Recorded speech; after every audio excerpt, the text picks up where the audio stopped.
Imagine going through life wearing invisible lenses that color every experience you have, lenses that determine whether you feel capable or inadequate, worthy or fraudulent, confident or chronically doubtful. You don't see these lenses, yet they shape every decision you make, the risks you take, the love you accept, the success you allow yourself to achieve. Nathaniel Branden's The Psychology of Self-Esteem begins with this powerful psychological premise, that self-esteem is not a luxury of the privileged or a motivational buzzword, but the very foundation of human psychology. It is the hidden engine behind ambition, resilience, morality, and happiness. And when that engine malfunctions, every other part of life sputters. Branden opens his work by challenging the casual way society treats self-esteem. He argues that self-esteem is neither mere confidence nor social approval. It is a deep psychological experience composed of two core elements: the sense of personal efficacy and the sense of personal worth. In simple terms, it is the belief that one is competent to live and worthy of living. This dual structure becomes the backbone of the entire book. Without efficacy, a person feels helpless in the face of reality. Without worth, achievement itself feels empty or undeserved. Healthy self-esteem requires both. He then grounds his argument in the philosophy of reason. Influenced heavily by objectivist philosophy, Branden proposes that self-esteem is rooted in the individual's relationship with reality. Human beings survive not by instinct alone, but by the use of consciousness, by thinking, judging, and choosing. Therefore, self-esteem grows when individuals trust their own minds. Every act of independent thinking strengthens psychological stability. Conversely, evasion, blind conformity, and chronic self-doubt erode it. From here, the book moves sequentially into the psychology of consciousness. Branden places enormous importance on awareness.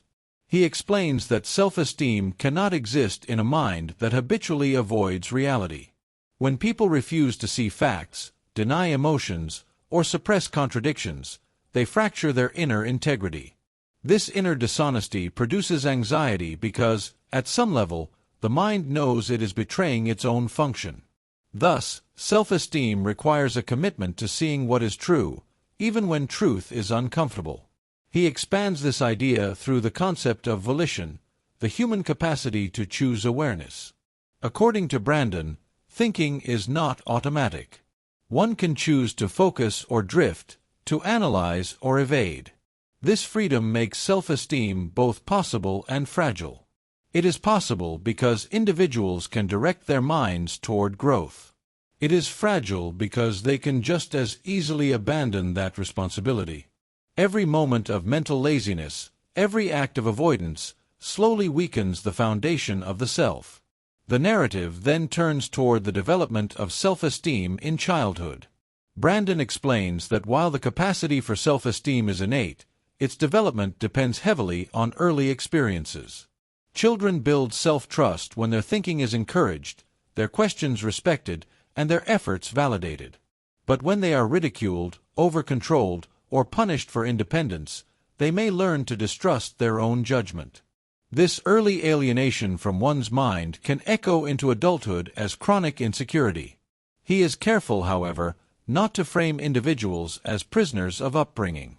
A central thesis of the book is psychological sovereignty, the idea that adults retain the power to rebuild self-esteem regardless of childhood history. While early wounds matter, they are not destiny. Through conscious effort, rational thinking, and purposeful action, individuals can reconstruct their inner sense of worth. Branden then explores the relationship between self-esteem and action. He rejects the notion that self-esteem comes from affirmations alone. Instead, it emerges from efficacy in reality. Achievement, productivity, and problem-solving reinforce the belief that one is capable. This creates a virtuous cycle. Confidence fuels action, action produces results, results strengthen confidence. Conversely, avoidance breeds incompetence, which further lowers self-esteem. He illustrates how people with low self-esteem often sabotage success. They may procrastinate, underperform, or withdraw at critical moments. not because they lack ability, but because success contradicts their self-concept. If someone believes they are unworthy, achievement creates psychological tension. Failure, ironically, restores inner consistency. This explains why some individuals repeat self-defeating patterns despite opportunities. The book then moves into emotional consequences. Healthy self-esteem produces resilience. Challenges are seen as problems to solve, not verdicts on personal worth. But low self-esteem magnifies fear. Criticism feels annihilating. Rejection feels like proof of inadequacy. Such individuals may avoid ambition altogether, preferring the safety of smallness over the terror of exposure. Branden also connects self-esteem with morality. He proposes that ethical living is not merely social compliance but psychological necessity. When people act against their values, they fracture self-respect. Guilt, shame, and anxiety follow, not as arbitrary punishments but as signals of inner contradiction. Integrity, therefore, becomes a pillar of self-esteem. Living honestly strengthens inner unity. He deepens this moral dimension by arguing that rationality itself is an ethical commitment. To think clearly, to judge fairly, to refuse distortion, these are moral acts because they sustain the self. Irrationality, self-deception, and chronic evasion corrode psychological health. Thus, self-esteem is inseparable from intellectual honesty. Another sequential layer of the book examines interpersonal relationships. Branden explains that the level of self-esteem one possesses determines the kind of relationships one forms. Individuals with healthy self-esteem seek mutual respect and emotional reciprocity.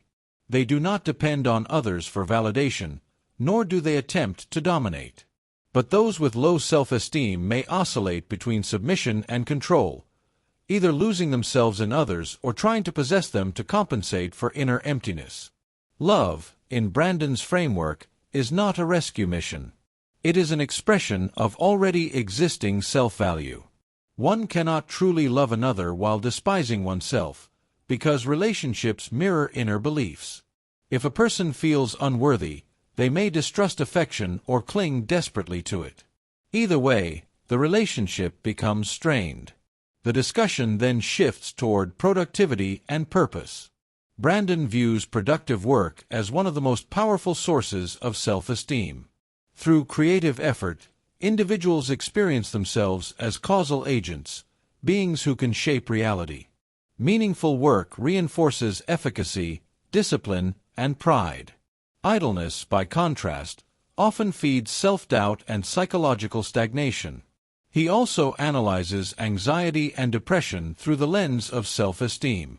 While acknowledging biological and environmental factors, he emphasizes psychological roots. Chronic avoidance, repression of thought, and value conflicts can manifest as emotional distress.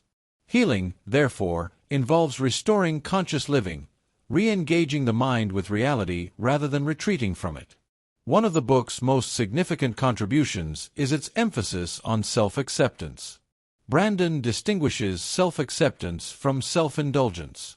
To accept oneself means acknowledging thoughts, feelings, and actions without denial, even the flawed ones. Paradoxically, change becomes possible only after acceptance. What is denied cannot be transformed.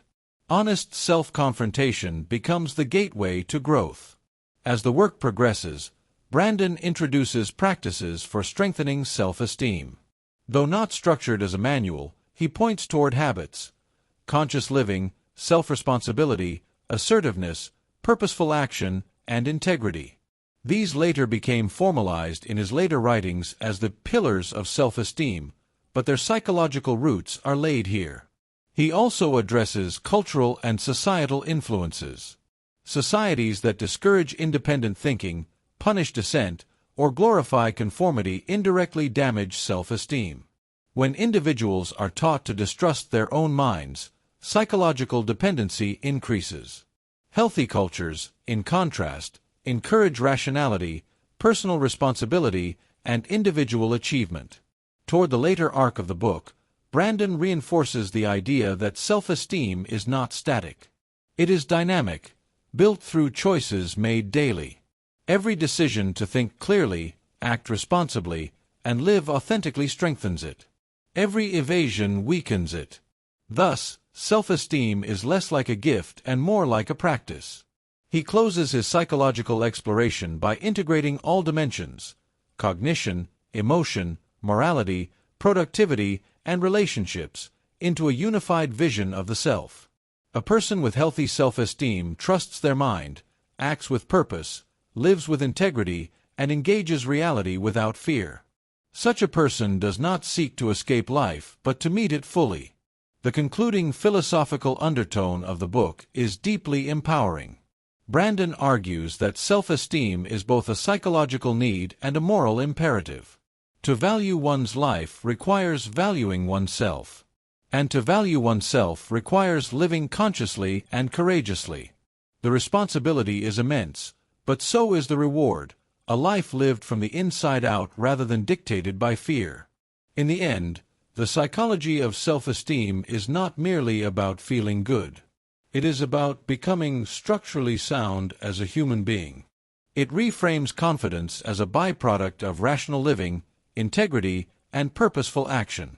It calls readers to reclaim authorship over their consciousness. And it leaves them with a profound realization that the most important relationship they will ever manage is the one they have with their own mind. The book's final resonance lies in its insistence that self-esteem is achievable, not through praise, status, or comparison, but through the quiet, daily discipline of thinking, choosing, acting, and living deliberately. When individuals honor their consciousness and reality simultaneously, self-esteem ceases to be fragile. It becomes a stable psychological home from which courage, love, creativity, and ambition naturally emerge.